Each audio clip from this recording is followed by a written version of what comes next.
Hey guys, so today I want to talk to you guys about a little something called the myth of saved. It's basically when homosexual men will join up with an Abrahamic faith, i.e., Judaism, Christianity, Islam, the Baha'i faith, or, I think there's others, right? And they join up with these religions either because, one, they don't believe that that religion does prohibit homosexuality, two, they believe that that religion can change the fact that they're homosexual, and three, they're either scared of not having a community and being rejected, or they are scared of hell and punishment, alright? Now, first things first, homosexuality is not a disorder, nor is it a choice. The UN and the World Health Organization has declared homosexuality to be the same or akin to eye color, hair color, skin color, race, genetic features, and is actually developed in utero and is genetic, right? So it's not a choice. And you cannot change it. Number three, you can't be much clearer with what the Bible and the Quran and the Talmud and the Torah say about homosexuality. You can't be. Sometimes people will say, oh, well, mistranslation this, mistranslation that. If you look at the translations that people quote as mistranslated, if you look at the other translations of that, if they either say the exact same homophobic thing, that gays are evil, that man cannot lie with man, or they just don't make any sense at all. So I think it's a pretty safe bet to say that the Bible does in fact prohibit homosexuality. And I think the reason why a lot of religious people are so vehemently against homosexuality is the same reason that they believe that anybody who does not follow their religion is destined to burn in hell for eternity. It's the reason that they want to feel superior over others through divine, sacred means, so that they do not feel immoral for their craving, for their lust of this power over other individuals, right? Now, it really concerns me when I see brothers, homosexual gay men, joining up with these religions, because I think that it says a lot about us as a people.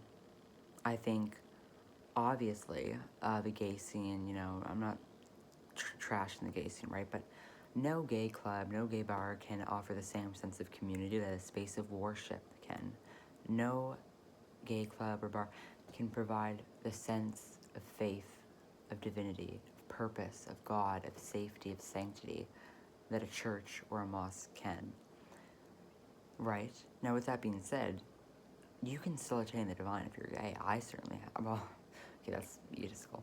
But I've been very, very religious. I'm a devout follower of Bhakti Hinduism, Sanatana Dharma, And I think the reason that a lot of gay men choose to follow Abrahamic religions instead of the ones that accept them, like Hinduism, is because for the space of worship, for the churches, for the mosques, for the temples, not for the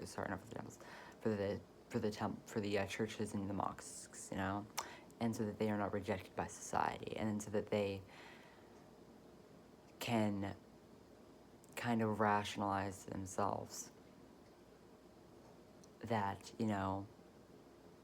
all these people following this religion, I can follow this religion too. If all these people follow this religion, it must be the right one. So I can follow it too, even if I'm gay, even if I have to pervert a faith, even if I have to lie and deny who I am and deny this and deny that and deny that, Now, I'm not really trying to stress any gays out, right? But if you truly do believe in Christianity or Islamic religion, that God, that Bible, that book, that Quran, that God hates you. Truly. Truly. That God thinks that you are the same as a child rapist, as a child murderer. Actually, that God thinks you're less than a slave or than a child raper. You don't know why? Because I'm gonna quote this. This is from the Old Testament. I think. Let me find it. 22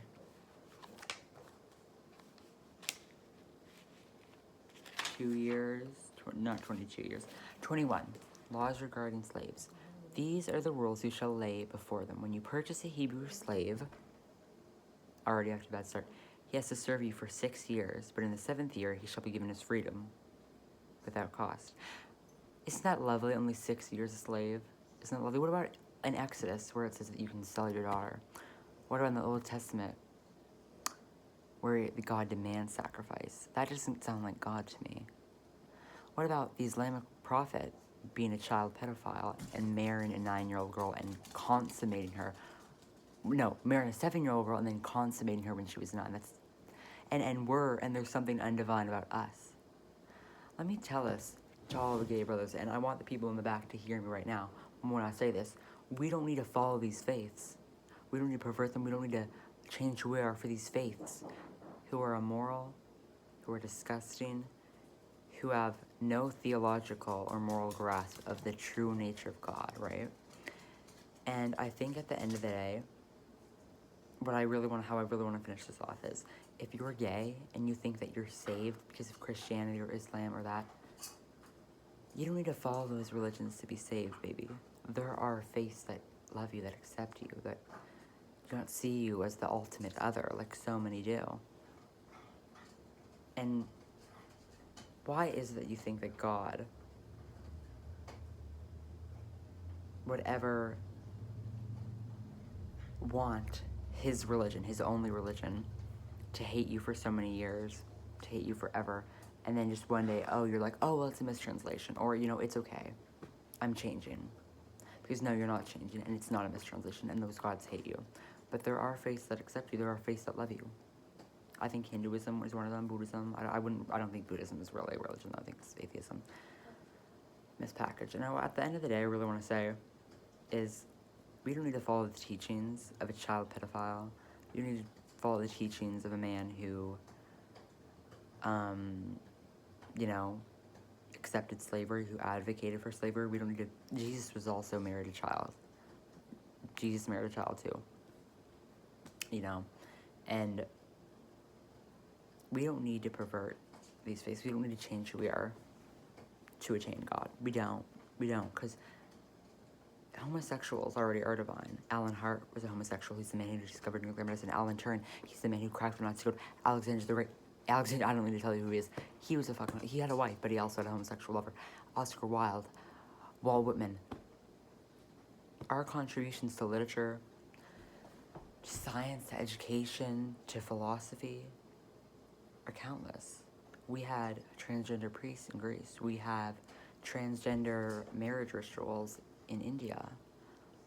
We do not need to shrink ourselves and to pretend to be less, because Christians, Muslims, and Jews can't accept the fact that we're more than themselves, and that we're more, and that we're above the religions of which hate and despise us, not because of what we did, but because of who we are. We do not need to follow these incredibly immoral faiths, y'all. And I think that's how I want to end this. And I know this is just shitpost and this is just a rant, but I feel like I had to say it. And P.S. Bye. I love y'all.